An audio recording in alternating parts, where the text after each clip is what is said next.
Good morning class.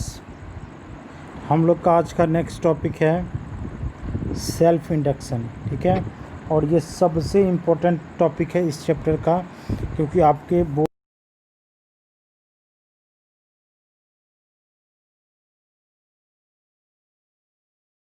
को ध्यान से समझना। देखो, सेल्फ इंडक्शन क्या होता है। Self induction is the phenomena of producing induced EMF in a coil when changing current passing through it। ठीक है,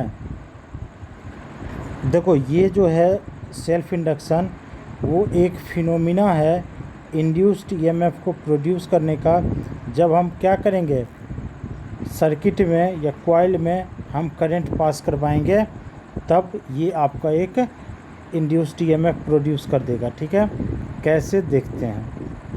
देखो हम क्या करते हैं, ये आपका देखो आप अभी तक जो पढ़ रहे थे वो एक रेसिस्टेंस पढ़े थे। रेसिस्टेंस का कुछ ऐसे सिंबल था, ठीक है। लेकिन जब हम इंडक्शन का यूज़ करेंगे तो अब जो सिंबल पढ़ोगे वो इंडक्शन का ये सिंबल है। ये भी एक तरह का रेसिस्टेंस ही होता है, ठीक है। बट अभी हम इसको देखेंगे, ये इंडक्शन है। और रेसिस्टेंस क्या होता है, रेसिस्टेंस कुछ ऐसे चलता है, ठीक है। तो ये इसको हम डिनोट करेंगे R से और इसको डिनोट करेंगे L से, ठीक है। ये होगा आपका R और ये होगा आपका L। L का मतलब इंडक्शन और R फॉर रेसिस्टेंस। अब यहाँ से आते हैं, देखो यहाँ पे क्या है, ये जस्ट लाइक सोलेनॉइड की तरह होता है, ठीक है। तो देखो यहाँ से जब हम इसको बैटरी से कनेक्ट किए हैं और इस की को हम क्या किए, क्लोज़ कर दिए, तो करंट क्या हुआ, ऐसे पास करने लगेगा। अप्लाइड करंट इधर से पास करेगा, तो जैसे जैसे इस कॉइल में करंट बढ़ता जाएगा,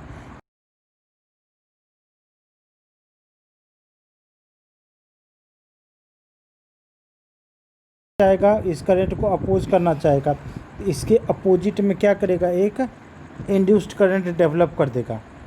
अप्लाइड करंट आगे बढ़ता जाएगा और इंड्यूस्ड करंट इधर डेवलप करता जाएगा, ठीक है।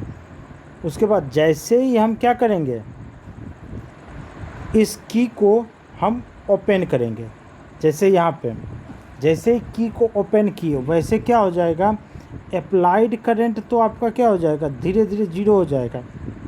अप्लाइड करंट आई जो है वो तो आपका जीरो हो जाएगा, जो बैटरी से सप्लाई हो रहा है। लेकिन अब देखो यहाँ से अप्लाइड करंट जो होगा वो कम होना स्टार्ट होगा, तो यहाँ पे जो इंड्यूस्ड करंट है वो इसको रोकना चाहेगा। तो रोकने के लिए जिस डायरेक्शन में अप्लाइड करंट मूव करेगा उसी डायरेक्शन में क्या होगा, इंड्यूस्ड करंट भी मूव करना लगेगा। ये कंडीशन कब होगा, जब आपका स्विच जो होगा वो ओपन रहेगा, सर्किट जो रहेगा वो ओपन रहेगा। लेकिन जब सर्किट क्लोज रहेगा तो जिधर अप्लाइड करंट जाएगा उसके अपोजिट में आपका इंड्यूस्ड करंट डेवलप होगा, ठीक है। ये चीज़ ध्यान रखना। ये इंडक्टर के केस में यही होता है, जैसे जैसे टर्न बढ़ता जाएगा वैसे वैसे आपका क्या होगा, करंट आपका अप्लाइड करंट इस डायरेक्शन में जाएगा, वैसे वैसे इंड्यूस्ड करंट उसको अपोज करता जाएगा। लेकिन जब स्विच को ओपन कर देंगे तो आपका जिधर करंट आपका जा रहा है अप्लाइड करंट, उसी के डायरेक्शन में आपका इंड्यूस्ड करंट भी हो जाएगा, ठीक है। तो अब हम लोग यहाँ पे आते हैं, कुछ पॉइंट है। Self induction is also known as inertia of electricity as it oppose the growth और decay of current in circuit.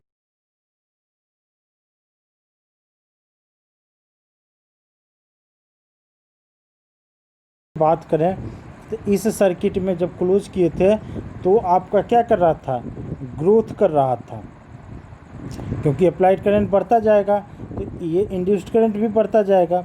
अब यहाँ पे इस सर्किट में क्या होगा, स्विच को जब हम ओपन कर दिए तो बैटरी का जो करंट है वो आपका क्या होगा, कम होता जाएगा, और इंड्यूस्ड करंट इसको क्या करेगा, आपका इस कम को रोकना चाहेगा। तो ये क्या करेगा, ग्रोथ और डीके दोनों को, डीके का मतलब कम, तो जब करंट ज़्यादा होगा या कम होगा तो दोनों में करंट को ये क्या करेगा, अपोज करेगा सर्किट में, ठीक है। अब यहाँ से हम लोग देखते हैं, देखो ये है आपका कोफिशिएंट ऑफ सेल्फ इंडक्शन और self inductance. Coefficient of self induction और सेल्फ इंडक्टेंस। तो देखते हैं क्या होता है।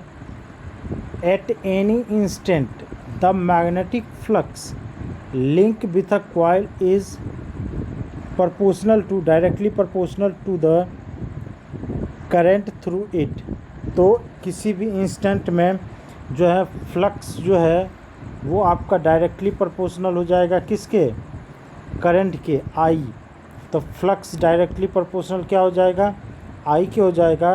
प्रोपोर्शनलिटी साइन हटेगा तो इसकी जगह पे क्या हो जाएगा, एक कांस्टेंट आएगा जिसको हम बोलेंगे एल।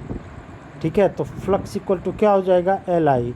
तो एल को क्या लिखेंगे हम, एल जो होता है वो कांस्टेंट फॉर गिवन कॉइल या फिर सेल्फ इंडक्टेंस या फिर कोफिशिएंट ऑफ सेल्फ इंडक्शन।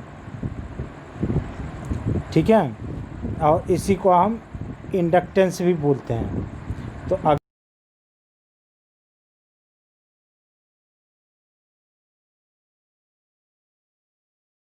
बराबर हो जाएगा। ठीक है, एल के बराबर हो जाएगा। इसके बाद हम लोग देखते हैं इफ़ इंडक्टेंस इज़, तो यही आपका इसी के लिए स्टेटमेंट लिखा जा रहा है। तो हम लिखेंगे self induction inductance is numerically equal to the magnetic flux link with a coil when unit current flow through it. जब हम यूनिट करंट फ्लो करवाएंगे तो आपका जो फ्लक्स है कॉइल के साथ लिंक वो किसके इक्वल हो जाएगा, वो सेल्फ इंडक्टेंस के इक्वल हो जाएगा या इंडक्टेंस के इक्वल हो जाएगा। According to Faraday's law of EMI, तो हम यहाँ से लिख सकते हैं EMF equal to minus D phi by D T. Faraday's law में मैग्नीट्यूड पढ़े थे, EMF equal to minus D phi by D T. तो हम यहाँ से इस फाई के जगह पे हम क्या करेंगे, फाई का जो वैल्यू अभी पढ़े हो, phi equal to L I, ये वैल्यू हम पुट कर देंगे। तो यहाँ से आपका EMF इक्वल टू क्या हो जाएगा, minus D L I by D T. हम ये वाला वैल्यू फाई के जगह पे पुट कर दिए। तो एल कांस्टेंट है तो एल को हम बाहर कर लिए। तो यहाँ से क्या हो जाएगा, EMF equal to minus L D I by D T. तो D I by D T अगर 1 हो गया है तो EMF किसके इक्वल हो जाएगा, सेल्फ इंडक्शन के इक्वल हो जाएगा। ठीक है, तो यहाँ से आपसे बोला जा रहा है कि the self induction of coil may be defined as the induced EMF set up in the coil due to a unit rate of change of current through it। ठीक है, तो अगर आपका यूनिट करंट फ्लो कर रहा है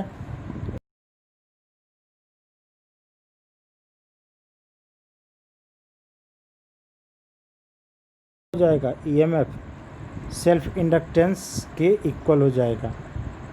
ठीक है, अब यहाँ से हम लिखेंगे इसका यूनिट सेल्फ इंडक्शन का। तो E इक्वल टू पढ़ें, EMF इक्वल पढ़ें L D I by D T, L D I by D T. तो L इक्वल टू हम क्या लिखेंगे, EMF by D I by D T. तो यूनिट क्या लिखेंगे, EMF के लिए हम वोल्ट लिखेंगे, डी आई के लिए हम एम्पियर लिखेंगे, T के लिए S लिखेंगे सेकेंड। ठीक है, तो क्या लिखेंगे, सेकेंड रेसिप्रोकल होकर ऊपर चला जाएगा तो हम क्या लिखेंगे, 1 वोल्ट सेकेंड पर एम्पियर। और इसी को हम बोलेंगे क्या, हेनरी। इसी को, ये साइंटिस्ट का नाम है, उन्हीं के नाम पे ये हेनरी यूनिट दिया गया है। या फिर आप इसको बोल सकते हो क्या, वेबर पर एम्पियर। ठीक है, तो लेकिन सेल्फ इंडक्शन का ज़्यादातर यूनिट जो होता है वो हेनरी में ही होता है।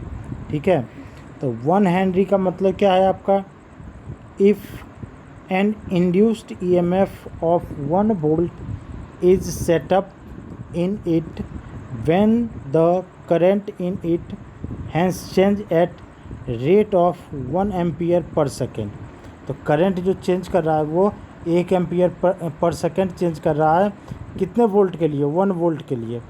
तो उसी को हम क्या बोलेंगे, 1 हेनरी बोलेंगे। अब इसका हम डायमेंशन देखते हैं। तो डायमेंशन के लिए हम क्या लिखेंगे, देखो phi equal to L by I होता है, तो आपका L equal to phi by I, तो फाई फ्लक्स होता है, तो फ्लक्स हम लिखते हैं बी ए